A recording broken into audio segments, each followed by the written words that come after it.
would like to begin by acknowledging the traditional custodians of the land on which I live and work, the Gundungurra land and people. I pay my respects to their elders, past, present, and emerging, and extend that respect to all Aboriginal and Torres Strait Islander people. I also want to acknowledge the traditional custodians of the lands on which you, our listeners, are joining us from today. I recognise the deep connection that First Nations people have to this land, their enduring culture, and their commitment to the preservation and care for their country. This land was never ceded, and it always was and always will be Aboriginal land. Welcome to Beyond the Surface. This is a space for conversations that sit at the edges of faith, identity, power, and recovery, especially for those of us who have been shaped, stretched, or harmed by fundamental religion or high control systems. Some episodes are personal, some are reflective, some are educational or curious or quietly disruptive. All of them are grounded in lived experience and a deep respect for the complexity of leaving, questioning, and rebuilding meaning. We will be talking about religious trauma, various forms of abuse, cult dynamics, queerness, and recovery, not in neat answers, but in honest conversations. In listening to these conversations, some parts might be heavy or activating for you. Please take care of yourself while listening and feel free to pause or step away if you need to. I'm Sam, and I'm really glad that you're here with us. So, honest about who you are, what does that recovery process look like moving from that point? Well, like I said, it was short and fast steps. Yep. So for me, I after I decided that I was going to be like, you know what, I'm going to tell the truth, I'm going to be gay. I'm going to say I'm gay. Yeah. It doesn't mean I'm going to do gay things because I Yep. still think that's wrong, but I'm going to Yep. be gay. And then very quickly after that, it was, okay, I'm gay and um, I'm going to start looking at some affirming theology and Yep. find out what that's about. And then it was, I'm talking to my parents about what they believe now and why they changed their views on, and so I was getting closer and closer and closer. And then all of a sudden it was like, oh my gosh, I've wasted all that time. Yeah. You know, I've been holding on to something that was never going to happen. And one of the other catalysts for it was that I contacted a one of the ex-gay people that was pumping out some books in America. He was young. He was only a little older than me. And I was like, if he's been healed, that gives me hope because he's just a little bit older than me. Mm. And I contacted him and he was like, oh, look, maybe we could talk on Skype, you know? So Skyped with him a couple of times. And I said to him, listen, I really just need to know how long did it take you between starting this process and actually being attracted to women? And he was like, oh, well, you know, that's a complicated thing. Essentially, still gay, It hasn't happened. you Yeah. know? And that was actually the point where I was like, this whole thing is a lie. Yeah. And I started looking into it, um, realized that a number of ex-gays that had professed healing Yeah. um, were gay and were actually just suppressing their sexuality. And so all of these things kind of happened very quickly. I want to say in like a 6 month period. Yeah. And then, yeah, so that's kind of how it happened. And then, yeah, I mean, what was the grief like at that point though? Because like you said, it I was imagine like that moment of like, I've wasted so much time. Yeah, it was that. It was, I've wasted so much time. I've wasted like my teenage years worrying Yeah. about this shit, and I've wasted my early 20s when I should have been enjoying myself and meeting people and like, just being Yeah. okay with myself. I've spent the whole time bound up, Yeah. not being a real person, basically. But it was more than that. It was also telling my friends, so the people who I'd surrounded myself with for the last 7 years, Mm. um, who all knew me as an ex-gay Christian. My bandmates that I had spent 2 years traveling full time with and living with, um, in bizarre circumstances, telling them and knowing that they were disappointed, but more than disappointed, it was like, oh, so you've decided to go back You're to what you choosing were. this. Yeah. Yeah, you know. And that was very hard. Yeah. It was, and it was that was painful because I kind of was at a point then where I was like, well, I've lost a lot of what gave my life meaning, Yeah. or what I thought gave my life meaning was my relationships with relationships with these people, and also this. I was a Christian singer, and um, I was a performer that was like totally sold out for Jesus, and that I could go to churches and they saw me as this. Mm. I was a model Christian, and I lost that very quickly, and kind of didn't know what to replace it with. You know what I mean? Yeah. Yeah, it was a very confusing time. I started going to a church, but then when I actually really accepted that I was gay, that wasn't really compatible. Yeah. So I, yeah, I tried to find gay Christian communities, but it was really hard, difficult at the time. And um, yeah, I guess I started working in the real world. Mm. I was, and started studying in the real world, and um, had got my first boyfriend, experienced things that I hadn't experienced before, um, broke up with my first boyfriend, and then sort of just started doing life. But I was not fully comfortable being gay for a long time. Yeah. And I want to say, even I'm 40, I just turned 40. And I Mm. want to say that I have only been very comfortable with being a gay Christian in the last few years. Yeah. It's taken that long, and it's taken um, a lot of hurt. Mm. Um, you know, one of the biggest things was,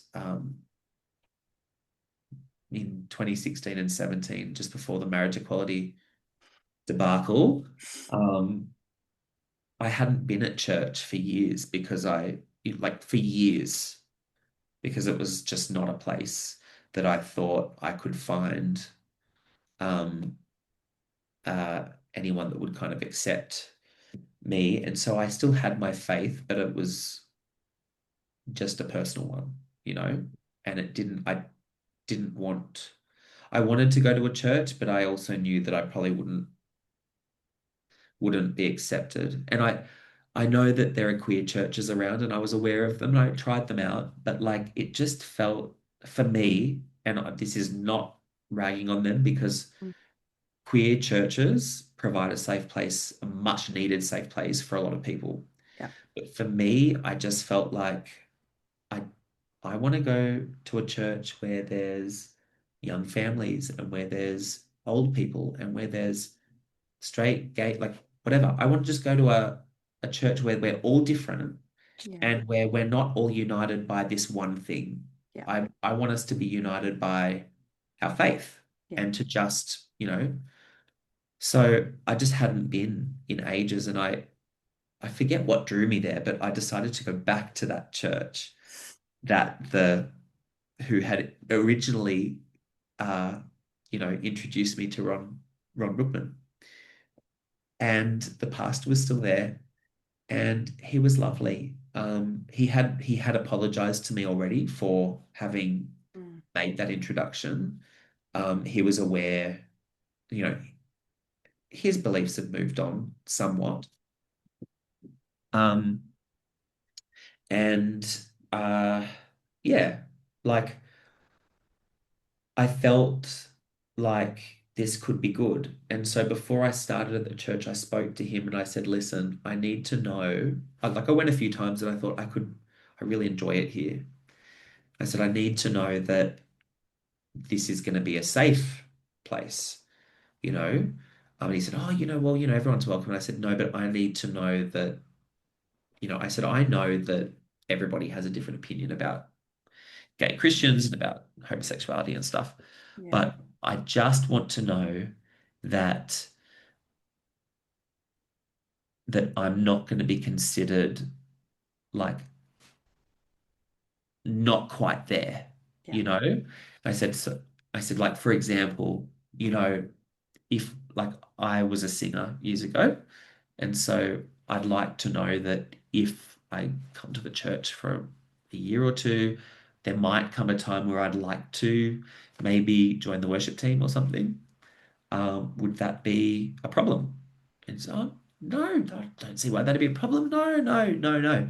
And so I dove into this church and invested in friendships. And, I knew that, you know, there would have been a lot of people in the church that didn't agree with homosexuality, but it also wasn't a problem as far as I knew. And the pastor had told me that there was no official stance at the church about Yeah. homosexuality or anything. It was just, everyone has a different journey and everyone has a different opinion. I was like, that works for me. That's fine. Then marriage equality happened, and the whole country was like given permission to air Yeah. their horrible views, Sure. An ugly and time. horrible, um, you know, untrue and fear-mongering views about LGBT people Yeah. and the slippery slope that it was going to lead to, and all the Save Our Children stuff came out again, Yeah. you know. And that was a very hard time. And I know that everybody in the community would understand what I mean when I say that. Then, sort of, not straight away, but I think it was partway through this thing, I got an email from the pastor that was sent to everybody in the church, and basically saying that the church's official stance is that, you know, marriage is between a man and a woman, blah, blah, blah, blah. And I read this email and I was like, I was shocked because I was like, hold on. I thought we agreed there was no stance. Like I Wow, that thought, sounds pretty official to me. yeah, I was real, and Yeah. I read this email and I was like, oh my gosh. So straight away I had my girlfriend um from church who I had been watching Drag Race with, and she'd talked to me a lot about how, I don't understand why the church doesn't just accept gay people, blah blah blah. So I was like, great. Texted her immediately. I was like, oh my gosh, have you just read this email from Pastor? And the response that I got was essentially, well, what did you want him to say, Chris? The Bible says what the Bible says. And I thought, oh my God, I've been fooled and I have invested, you Yeah. know, I've put, I've made friends. I felt at home. I felt like this was where God wanted me. I felt like, and all of a sudden I was like, this is not a safe place. And obviously, these people don't see me as a Christian and don't, like, this is obviously not somewhere I can be. Yeah. And so I left. Um, and I did meet up with the pastor and talk about it. He said that, well, nothing's changed from my end, and I said, well, okay, let me ask you, if I wanted to join the worship team, would that be a problem? And he said, well, we'd have to have a conversation about it. And I said, well, that's That old that's chestnut. that's different. That's different. So that really broke me, to be honest. Yeah. And I didn't go back there um, until last weekend, but I'll Oh get to my that. gosh. I'll get to that. I know. I told you. I'm a mess. I'm a mess. Goodness. Um, well, anyway, but the really hard thing for me was after that, right? So we got marriage equality, Yeah. and then that was 2017, and then very early in 2018, I started a change.org petition to ban conversion practices in Australia. Yeah. And without realizing that it would happen, it went like crazy. Yeah. Like overnight, 5,000 signatures. And then by the end of the first week, it was like 20,000 or something. Like it was just nuts. Um, and I started doing a lot of media. I would, I was on the Carl and Jackie O show. I was on the Today Show. It was You a were everywhere. whirlwind. It was actually nuts. Like Yeah, it was you were actually everywhere. crazy. It was actually crazy Yeah. because it was an accident and I Yeah. had done it anonymously at first, but then it was pointed out to me that I had to make a choice and it was, if you want this petition to do something, you have to put your face to it. Yeah. Um, and it was a big decision It's a because huge decision. I really wanted to remain anonymous. I was Yeah. very worried that it would affect my career. I was worried about a lot of things. Yeah. Um, but I decided that this was kind of an opportunity that I had to take because it was the first time in Australia that this issue had actually made it past, you know, like a half-hour episode on TV Mm. about an ex-gay person that everyone said, "Oh, isn't that shocking? I can't believe that still exists." And then they forget about it the next day. This was the first time it became like national, ongoing news. People wanted an answer. People wanted politicians to respond, and Yeah. they did. It Yeah. became a political, like, hot topic. Yeah. And I knew that I just couldn't not. Yeah. And so, it was I like mean, what was that like? crazy. Like we could talk about like the actual process and all of that sort of thing, but Yeah, what was that like for you emotionally? Because it was absolutely wild to watch from it from the was, outside. Like what was that like for you emotionally to do that process? I was, I'd go through waves where, like, during the days, so I suffer a lot of anxiety, clearly, OCD, anxiety, all of that stuff. And so Yeah. I was functioning, I was okay. And Mm, I really felt at that point, not to get too spiro, but I did feel like God was like behind me and like this was like, I need to share my story yeah. because this is important. This Yeah. is still happening. I knew some other survivors, Yeah. or had met them before, and I was like, this must be a God thing because this doesn't happen Yeah. all the time. Like there have Yeah. been petitions in the past that got a few hundreds Yeah. in, like this was, Why this and one? and it wasn't. It was. I want to be really clear. It was nothing that I did. Like I didn't do anything amazingly different. It's not. It was pure.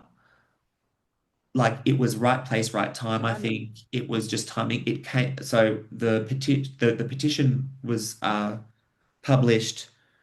I can't remember if it was just before or just after this was on purpose, a uh investigative piece came out by Farah Tamazen in The Age, which was quite amazing. Yeah. And that had people talking because it was a number of pages in a national newspaper, and people were like, "What the heck?"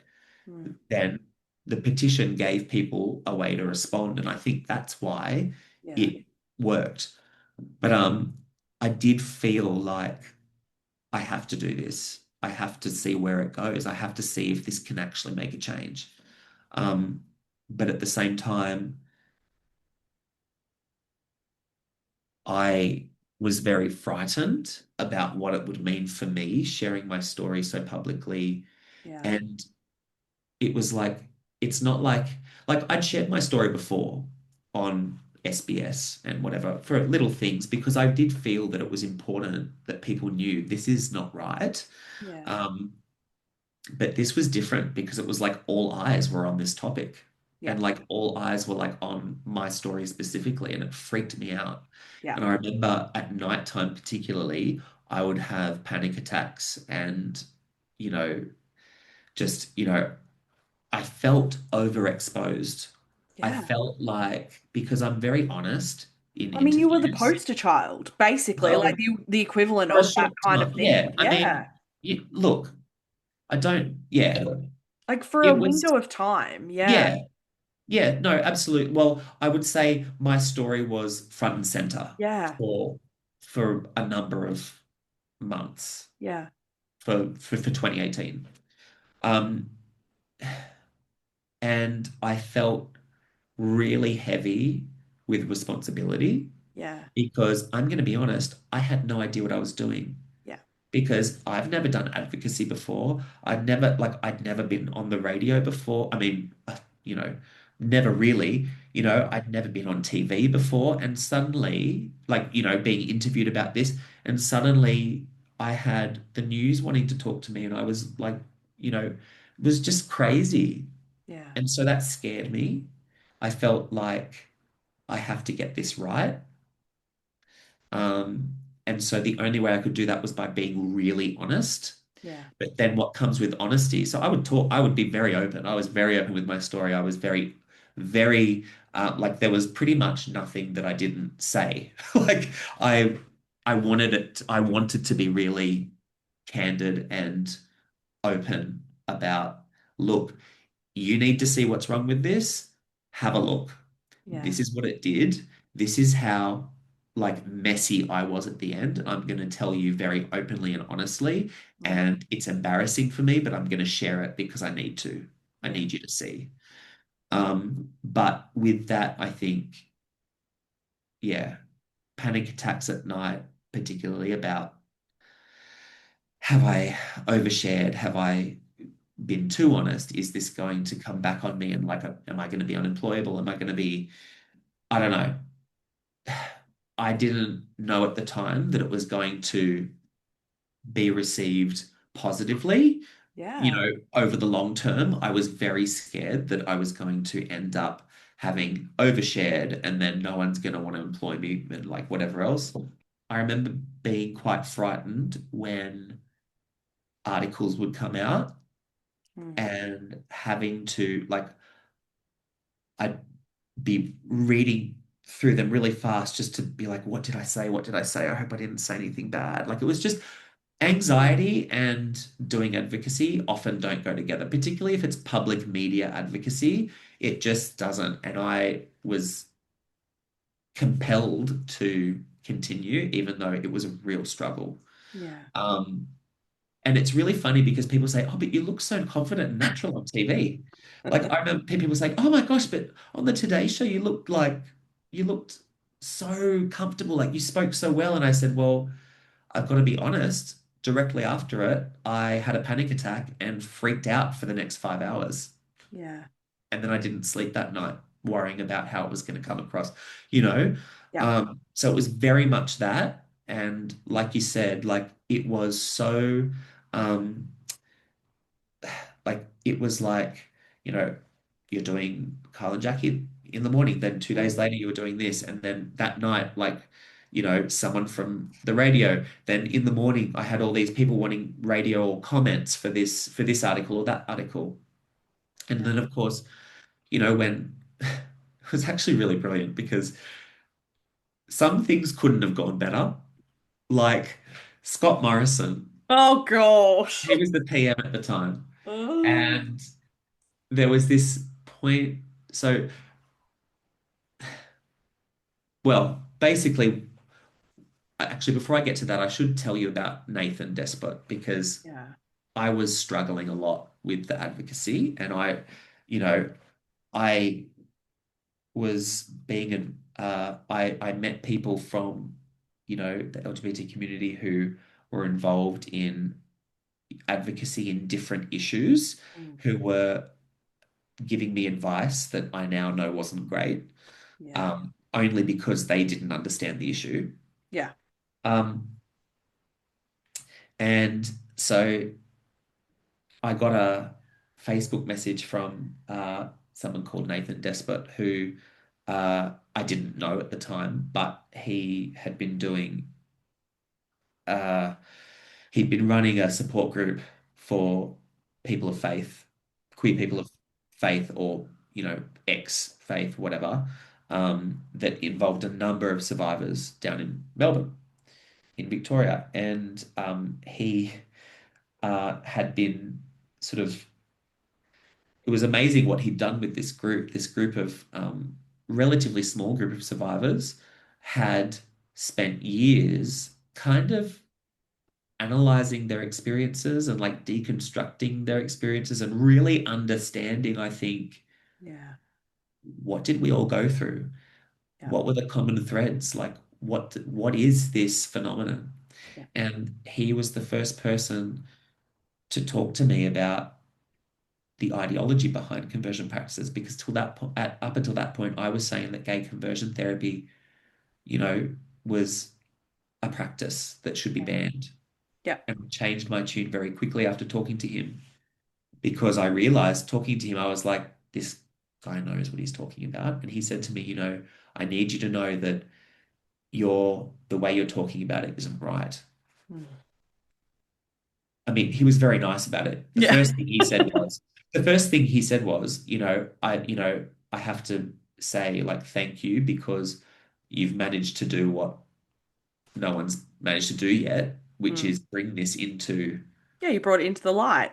whatever. Yeah. But he said, but now, like, I need you to know that you're doing it wrong. And I was like, oh my God, all my fears have come true. Like, Yeah. but basically we spoke for a long time Mm. and we over the next weeks like really talked a lot. Like we texted and spoke every day. Yeah. And he was basically helping me to deconstruct my experience and to like understand the role of this ideology, Mm. and how that is what actually does the damage and like whatever else. And also talking to him about how can I, in sharing my story, not just be talking about myself, but be talking about all of us. Yeah. Because let's be honest, we don't need another cis white gay man telling his story Yeah. without giving a little bit more than that.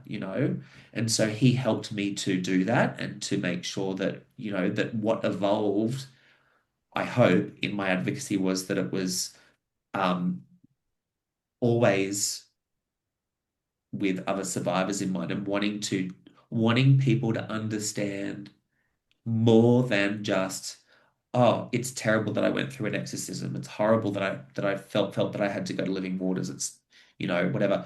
It's more than that. It's about, you know, um, how did this start? Mm. This started when I was a child in church hearing Yeah. messages, you know, and that's true for a lot of us. And so I started to focus on that kind of thing. And so Nathan became this brilliant partner in advocacy for me. And he wasn't sharing his story publicly, but Yeah. um, he was very much behind a lot of um, helping me to prepare a lot for the way that I spoke about conversion practices in the media. Um, we were very distressed at the time because what was happening was the media was like, "Oh, conversion therapy. This is spicy, and everyone's interested. So let's get all the craziest stories that we can." And so Yeah. they started to, Like trauma porn. oh my gosh, it was. Yeah. It was. And which is the opposite of what I wanted Yeah. and the opposite of what we wanted and what most survivors wanted as well. Yeah. Because you Absolutely. know what? It's not representative at all. No. And it also misses the point entirely. Hmm. So we were concerned because a number of articles were coming out, and it didn't matter how many times we spoke to journalists or we talked to them in really nuanced ways or like whatever else. It was like, it would be like conversion therapy. can include, and then it would be like electroshock treatment, castration, and all this. And I'm like, I'm reading these articles, and I'm like, that's not what we're trying to ban. No. That stuff's already illegal. Like, you can't do that to people. Yeah. So, like, you can't just strap someone down and like start poking them with an electric prod to No. try and rid them of gay spirits. Like, that's illegal. That would be assault. So, it was very frustrating because it was like the media was like all on this, like all about these crazy, like really historic Mm. conversion practice stories, finding stories from, the 70s and which they're important, but Yeah. we have to understand that they're historical, Yes. and we have to understand that this is horrific. We need to acknowledge that that happened, Mm. but we need to understand that story in Now. the context of the fact that it's now 50 years later and this is what it looks like now, Yeah. And so it was really scary because I was like, this is amazing. We've got the media and we've got politicians and they're both interested. But the media is telling the politicians that conversion therapy looks like this, and this. Basically, Boy Erased, the Yeah. movie, like, Yeah. that's Yeah. what it looks like. And without giving more, Yeah. Um, and by the way, residential conversion practices, residential like conversion therapy Mm. places were uncommon in Yes. Australia. Um, Absolutely. I think one survivor, Anthony Van Brown, went to one. Yeah. But again, it's historic, right? Yeah. That's not what It's not what most, it looks like it's now. not what it looks like Yeah. post 2000. Do you know No. what I mean? So, you know, it, um, and it's like, obviously, I'm not saying that Anthony shouldn't tell his story. That's really Yeah. important. We need to know that that happened. Mm. But the problem was with the media and the Yeah. journalists that were focusing on like and using these examples as like, this is the definition. This is Mm. what it is. This is what we're trying to ban, or what, sorry, what Chris Chabs and what these advocates and other survivors want to ban. Mm. No, it needs to be it's far more complex than Yeah. that. Yeah. And Absolutely. so I was distressed. Nathan was distressed because it was like, we've got to strike while the iron's hot, and the media is giving these politicians the wrong idea. And so we decided to write a statement Mm. called the SOJI. It was originally called the SO Survivor Statement, but now it's called the SOJI Survivor Statement, Yeah. which stands for Sexual Orientation and Gender Identity Change Efforts Survivors. Yep. And essentially, it was written by um, uh, people from Brave, which is the group that Nathan had run. Yeah. And so we wrote this statement together that laid out, this is what conversion practices have looked like in Australia. Mm. And this is the messaging and ideology behind it. Yeah. This is what causes the harm. And like, sort of, we worked very hard on it. It was very nuanced. It was Mm. detailed, and like, yeah, it was a beautiful document. And we we made sure that, so we sent it around to other survivors. We sent it around to um, Nathan's network. I didn't have a network, so I'm not going to say our network, but Nathan had a network of people. I had been, I'd spoken at like an Amnesty International event and had been talking to them about what we could do, and so we sent it to them for endorsement, and we got their endorsement. So, and Amnesty International endorsed it. Then we got a bunch of endorsements from different people, and we released it and sent it to Scott Morrison and about, I want to say, 40 or 50 other Mm. politicians around the country, including attorney generals and whatever else, Yeah. um, along with, I think it was, 65,000 signatures from this change.org petition by this point. Yeah. This was in August. And sent this along and sort of basically we had listed this is what survivors want the government to do. Like these are our recommendations. This is the survivor-led recommendations for combating conversion practices in Australia. And it was dot, dot, dot, dot, dot, dot, dot. And one of those things was legislation. Yeah. There was a whole bunch of other things. Yeah. Um, and so back to what I was saying about how, some things you just can't plan, but they just work out so perfectly. Hmm. Sent this thing, this out, you know, um, and Scott Morrison, a few days later, was asked about it by a journalist. Sort of said, oh, blah, blah, blah. And Scott Morrison's response was, that's not an issue for me. And well, that went nuts. I don't know Yes, if you it remember did. that, Oh, but I it was do. everywhere. I mean, Yep. even Charlie Pickering even did like a bit on it. And I didn't even Yeah. know. I was like, someone called me and said, you're on Charlie Pickering. And I was like, what? Turn it Yeah. on. And it's like, I'm there talking about what conversion practices did and like how whatever. And then they cut to Scott Morrison saying, that's not an issue for me. And Yeah. like them sort of making fun of that. And it was just this unbelievable moment where it was like, wow, like that wasn't even planned. That was just a really stupid response.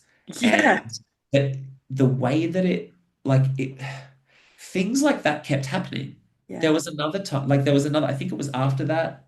There was I can't remember the event. I'd have to look through. I've got all Mm. the, uh, you know, I've got like a lot of articles and notes and stuff about it that I Yeah. collected years ago just because I wanted to remember how it happened.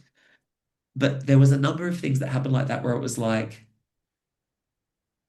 that was an own goal, like, and it wasn't through any strategizing by myself or anyone else. It was just, and Yeah. like I at the time, and I still do, I put it down to God. I was like, that was exactly what our campaign needed at the time, you Yeah. know, and it was so that people could really see, like, come on, like this is ridiculous, come on.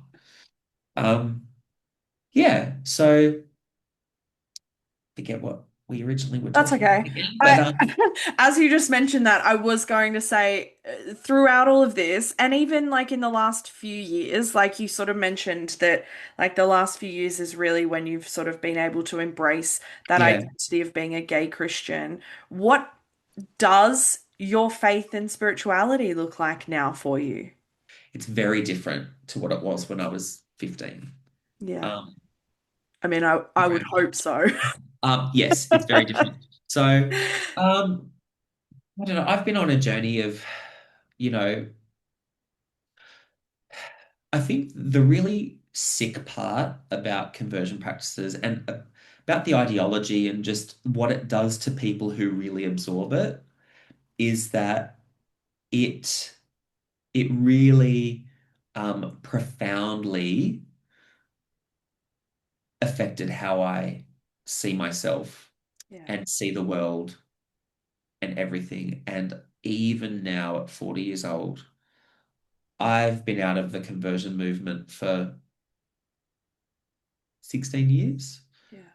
and still, you know, I'm still working at undoing a lot of that ideology, Yeah. and the effects of that ideology on the way that I think.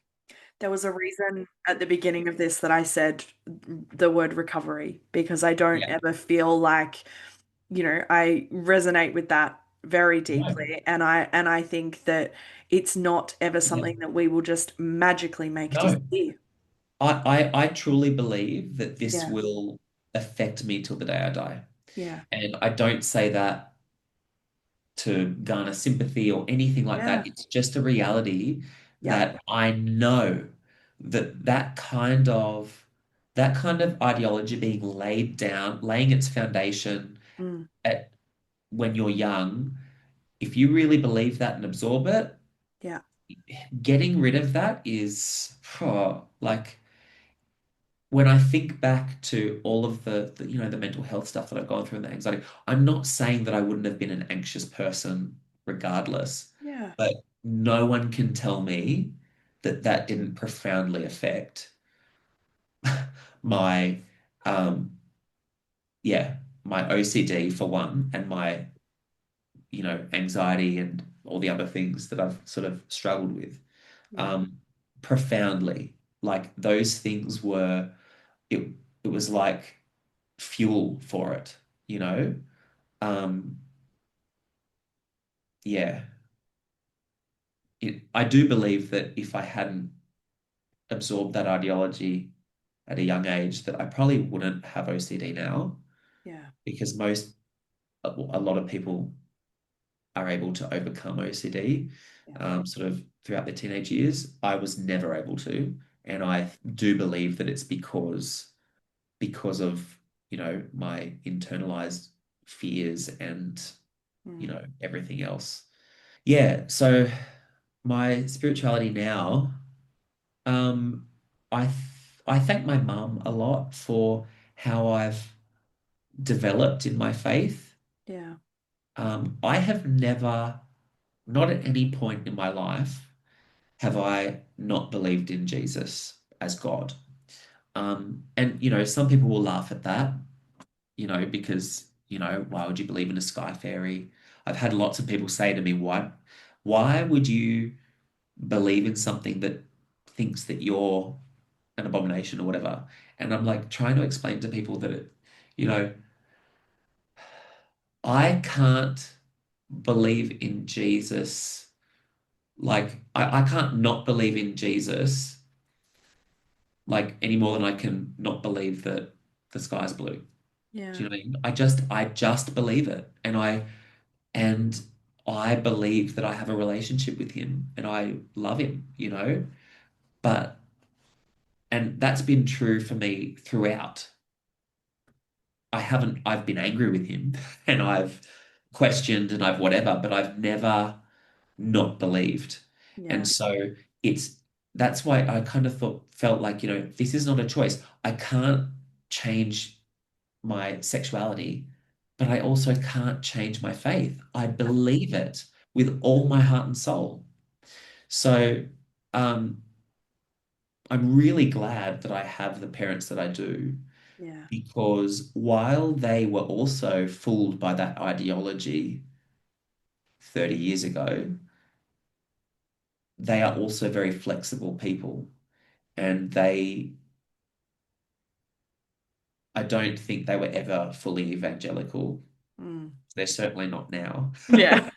Um, they go to a Salvation Army church, so it's Okay. quite traditional usually. Yeah.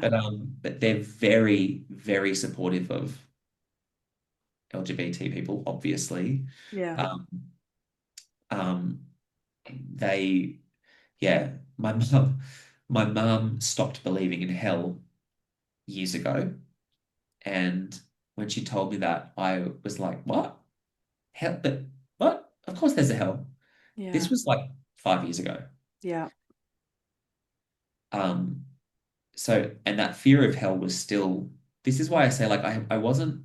feel like I wasn't really fully comfortable being gay till very recently sorry, being a gay Christian till very recently, because like it's almost like I had to deconstruct, or like I had to challenge this image that I have had of God as this like angry God that like has to punish. Yeah. The Punisher. The Yeah. Punisher, you know? And like when I realized that hell doesn't exist, Mm. and like that was a journey too, Yeah. but now I do not believe in hell. Yep. I do not believe in hell. It actually opened my eyes to the gospel as I believe that it's meant to be. Yeah. Um, People throughout my life have always talked about the good news, and I always, honestly, always thought is it? Yeah, I was like, it doesn't feel very good. Why is it good news that 90% of all humanity, Yeah, throughout history ends up in, sizzling forever?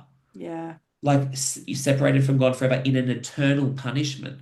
yeah, That's not good news. no, And so in sort of like challenging my idea of hell, and that kind of sparked for me this whole thing of like, okay, well, maybe I need to challenge how I look at the Bible completely and how I whatever. And so now I'm sort of like, it's taken a long time, but I'm at a point in my journey with faith where I really, really believe that the good news that the Bible talks about and that Jesus offers, and that I always wanted to feel joy in but couldn't because I didn't know it was there, yeah, is that guess what?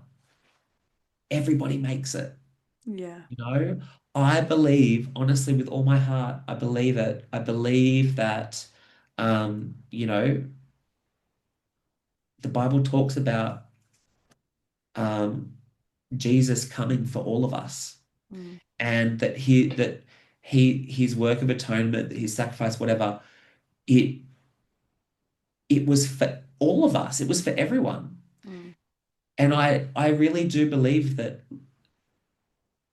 regardless of whether you believe in him or not, whether you hate him or not, whether you care or not, I do believe that everybody will be reconciled with God yeah, after yeah. whatever that looks like, you know. Um, I So really do. joy in faith, like Yeah. there, you've been able to find that joy in faith, and Yeah. has there been that same joyousness in being able to get say that you're gay and like that sort of like queer joy? Yeah, look, it's been freeing. And I'm not going to paint this picture that everything's fine and dandy because you know No, what? I struggle very much with a lot of things that yeah, are absolutely the result of going through all of yeah, that conversion stuff.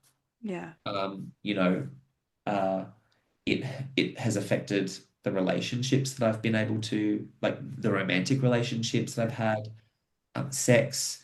yeah, It's affected, I mean, so many facets of my life have been impacted by this, and I'm mm, still doing the work to try and repair yeah, that damage. And I probably won't repair it all in my lifetime, but um, I'm really grateful that I have the opportunity to feel free yeah, in being queer, being gay, and just, yeah, I think in the last few years, for me, it's always going to be about reconciling faith and sexuality. That's going to be that's my thing. yeah, And the last few years, I've come closer to that than ever, yeah, you know? yeah, And I mean, I think it'll be a continuing journey, but I can only imagine it getting better and better because um, now that I now that I kind of have accepted that God is not this angry God and that God didn't tell people in the Bible to like dash babies against rocks and he didn't mm, tell people to go and you know, slaughter all these people and take the women and the children and whatever. He did not tell them to do that. That is not God, you yeah, know. Once I realized, oh my gosh, I don't have to believe that this God of love and this God that says that he is love, I don't have to try and balance that with this God in the Old Testament that mm, seems so opposite. yeah, I don't have to reconcile those two different beings because one of them is, I believe, a construct of ancient people who were writing about, like, Yep. you know, hey, you know what? I said to someone the other day, I'm sure that the Christian Crusaders would also have said that God told them to do a lot of things. You Yep. know, don't tell me that all that stuff in the Old Testament that, God told us to go in and do, Mm. like, I, no, sorry. Sorry, it doesn't make sense. It doesn't Yeah. make sense. And if it doesn't make sense, no. Yeah. And, but beyond that, it's just, you know, I no longer have to try and justify why this loving God is also this other thing because now I don't believe in that. And it's Yeah. just so freeing. And it's not like I've just gone, I don't like that, so I'm not going to believe in it. I actually really don't. And Yeah. I'm not deciding not to believe in it because it's inconvenient. Mm. I've just come to a new understanding and I'm like, oh my gosh, if Yeah. I had known this all along, you know, um, and I don't think I have all the answers. I don't think that I know everything, but like I do believe that I know that, you Yeah. know. Yeah. And that has been, yeah, that's been the most freeing and healing thing for me in the last few years, Yeah. just in that trying to reconcile sexuality and faith. I am going to start wrapping things up because otherwise we will be here until midnight. Because I could ask many more questions, but I'm not going to I want because to this ask is you really questions. um and I think that's a nice transition into what is always my last question that I'm going to Yeah. tweak a little bit, which is to offer some encouragement to people. But I usually just say, what would you say to someone who is fresh in their deconstruction or unpacking their religious trauma? But what would you say to someone who is in the place where you were 20 years ago? Oh gosh. It's a bit of a hard question because I'd like to say a lot of things. I don't know that they'd be able, like, you have to be careful, but in a Yeah, perfect world, I'd like to be able to say to them, you are okay yeah, and you are fearfully and wonderfully made, and that includes your sexuality or your gender identity. yeah, And there is nothing wrong with you. You, God made you to be you, yeah. and it's the only way that He intends you to be in this world. And Beautiful. and He just loves you because God is love. He literally, Yeah, God is love. And so if it's not loving, yeah, if it's fear-based, it's not from God. Full yeah, stop, end of. yeah. Literally. And I love Yeah. that because I love it not for any other reason than I want people to feel like, you sort of said that like not giving up, I'm going to derail for a second, but Yeah. like that not giving up your faith didn't feel like a choice, that it Yeah. just was, Yeah. right? And the biggest reason that I love the diversity that I like to bring on these shows is because I Yeah. want people to realize that they don't have to make that choice if they don't want to, that they Right. can keep their faith if they want to, that they are Yeah. not opposites, Yeah. that they can't, it's not incompatible. And so I love that for all of the people out there who are grappling in this space. Um, and sitting in the disillusionment and the disorientation of it all, and wondering if they have to give up that too. Yeah. Yeah, Yeah. and they don't. Absolutely. Yeah, Yeah. so I love Absolutely. that. Can't agree more. Beautiful. Thank you so much for joining me for an Thank you for having extraordinarily long me. time. I'm I'm so so, grateful. I did tell you at the start, I talk and I talk and I talk, and you have to No, shut I'm me the up. same, so it's just like always going to Truly happen. bad. But I love it, and people now just get to listen to 2 episodes of you. So Oh, how exciting lucky is them. that? Thank you so much for joining me, and No, also thank you just so like much for having me. being so open and vulnerable. Yeah, Yeah. Well, it's the thank only way to do an interview, isn't it? it is. Yeah. Thank you so Oh. much. I really appreciate you having me. Thanks for listening to Beyond the Surface. If this episode resonated, challenged you, or named something you've struggled to put words to, I'm really glad you found your way here. You'll find ways to connect, learn more, and explore further in the show notes. As always, you are good, you have always been good, and your story matters always.